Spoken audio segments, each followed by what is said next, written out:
You know, the best thing you can say about a former player that goes into coaching, has a successful changeover from on the ice to behind the bench. This guy had a mind for hockey. Bob Johnson had once said this guy was one of the smartest tools in the shed, and I tend to agree. When he passed away, unfortunately, a couple of years ago, it was a big loss for hockey on both sides of the United States. And, what a career in hockey, what a life in hockey. So today we're talking about the legend of John Cunniff. Now, he was a American NHL hockey coach and also played 65 WHA games, and also was at a good career in the minor leagues, and eventually led him to be inducted in the United States Hockey Hall of Fame in 2003. Now, born in the great and beautiful community of South Boston, Massachusetts, he attended Boston College, where he was a two-time All-American left wing, and was the 1964 Rookie of the Year in the association. Now, he was the first hockey player ever to be named the Beanpot MVP twice, in 64 and 65, a record that lasted for 39 years. He was a dominant scorer, as his 71 goals and 82 assists in just 75 games established a Boston College career point record. His 67 points in 67 was the best in the nation, and helped the Eagles reach the NCAA title match. Now, twice he won All-America honors. It was a three-time All-East selection and a three-time All-New England choice. He was named to the all-time Boston Garden Beanpot tournament squad. Now, Cunniff, even though he was a forward, wore number 2 for the Eagles team. Now, he earned, again, All-American honors in 65 and 66. Now, he eventually joined U.S. on the international stage. He was part of the state's national team in 67 for the Ice Hockey World Championship Tournament in Vienna, and also played for the U.S. at the 1968 Olympics in Grenoble, France. Now, he enjoyed a successful professional playing career in the Detroit, Boston, and Quebec organizations, the WHA Nordiques, and as a member of the New England Whalers and the WHA. Now, he played on the New England's Whalers team that won the WHA's inaugural championship, and he returned to the U.S. national team for the 1975 World Hockey Championship Tournament. Now, this was interesting because Canada was not playing back in the Worlds in 75. Now, eventually, after his playing career, and let's go over a little bit of his playing career because I think it's important. In the Detroit program, put up some really nice numbers.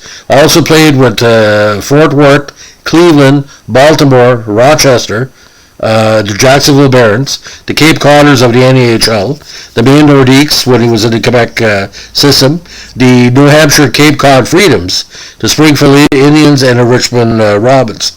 Now, he crossed over to coaching, ladies and gentlemen. He was the player head coach of the Cape Codders in 76, and eventually became a full-time coach for 78-79 with the New Hampshire Cape Cod Freedoms of the NEHL. Now, in 82, he was an assistant coach with the Whalers and was head coach of the Binghamton Whalers in 83. Now, he was a head coach of Hartford in 83 at the tail end of the season, and I went back to Binghamton as head coach in 1984. Now, 87 to 91 was his key years in the NHL. He was an assistant with Boston for 3 years, then moved to New Jersey as an assistant, and then led the Devils for 2 years, and including one playoff appearance. Now, from 97 to 01, he was head coach of the Albany River Rats for 5 seasons. Then he was the assistant back in New Jersey in 2002. Now, he was assistant coach for the Bruins with Terry Riley in the 88 title finals for Boston. And again, his name was he was a head coach of New Jersey Devils from 89 to 91. And again, he had his name engraved on a Stanley Cup with the Devils in 2000 as part of the organizational choices. Now, his involvement in 13 seasons with the Devils organization is well noted. And He also served as an associate coach during the 94 Winter Olympic Games in Lillehammer, Norway. He was assistant coach for the 98 U.S. Olympics men's hockey team in Nagano, and assistant coach for the 2002 U.S. Olympic men's hockey team in Salt Lake that lost to Canada for silver that year. He was also named assistant coach for the United States, who won the World Cup of Hockey in 96. He was the assistant coach for 4 U.S. national teams, 82, 91, 92, and 93 at the Men's Worlds, and he was assistant on 2 U.S. national junior teams, 92, 93 at the World Juniors. In addition, he was an assistant coach for Team USA at the 1981 Canada Cup tournament. Now, when he served as head coach of the River Rats, for 5 seasons, he finished in 2001 as the AHL's longest tenured head coach at the time.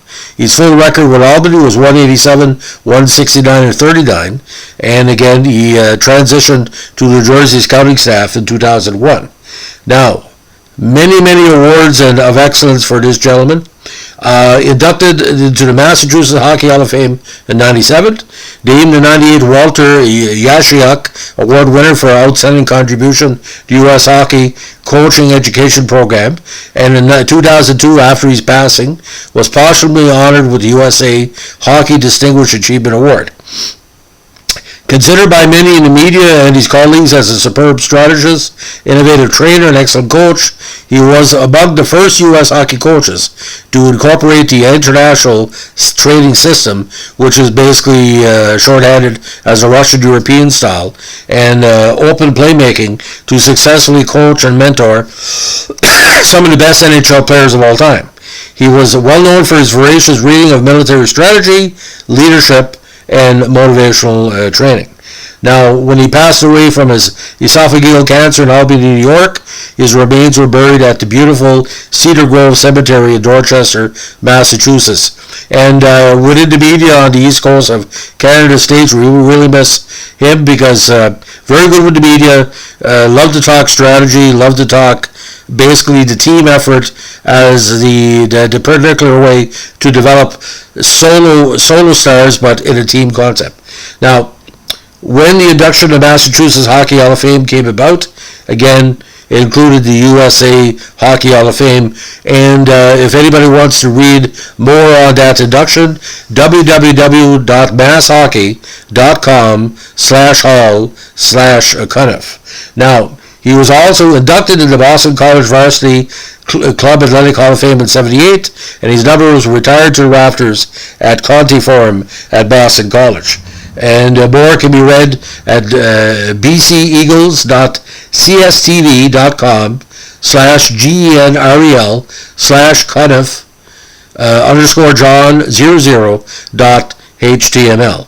Again, full NHL coaching record, 62, 65, and 19. Again, those 2 terms with kind of his hometown team in Hartford, and of course the Devils. Again, just to recap, awards and honors. All ECAC Hockey First Team, 64 and 65. AHCA All-American, 65. ECAC Hockey All-Tournament First Team, 65. All NCAA All-Tournament First Team, again in 65. All ECAC Hockey Second Team in 66. And an EHCA East All-American in 1966. Now, what was pretty weird about this? Again, Rookie of the Year to ECAC in 84, Hockey Player of the Year in 65 for ECAC. He was a scoring champion in 65. So, not drafted obviously in the NHL, but we talked the other day about Al Calder and him being the first drafted. I would suspect the reason he wasn't drafted, it has nothing to do with the fact that he wasn't scouted. I think basically a lot of people felt that there could have been a better fit for him in the minor leagues and come up to the NHL. And don't forget, if I'm not mistaken, I don't think players that were playing for the U.S. national team in the mid-1960s were draft eligible. I could be wrong about that, but he was he came out of Boston College as an overage player.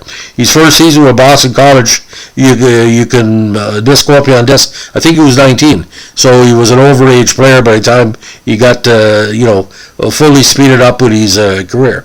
So John is very, very missed in the Massachusetts area by especially Devil Nation and the Boston Bruins faithful, Hartford, the Nordiques family as well, by the media on the East Coast of Canada, the States. A very, very fine gentleman.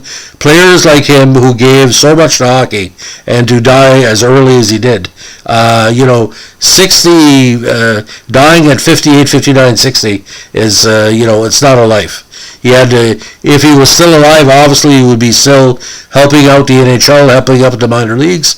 And you see some of the problems that the head coaches have now with player development. If John was still alive, he could have trained a lot of these young coaches how to draw the best out of players, because he basically proved this. And I don't think without people like him the Devils would ever win a cup, because Lamoriello and him and a few others built a franchise that just showed up in New Jersey from Colorado and became one of the best of the last quarter century. So quite a feather in his cap. So that's the legend of John Cunniff. If you like what we're doing here, give us a like, comment, and subscribe.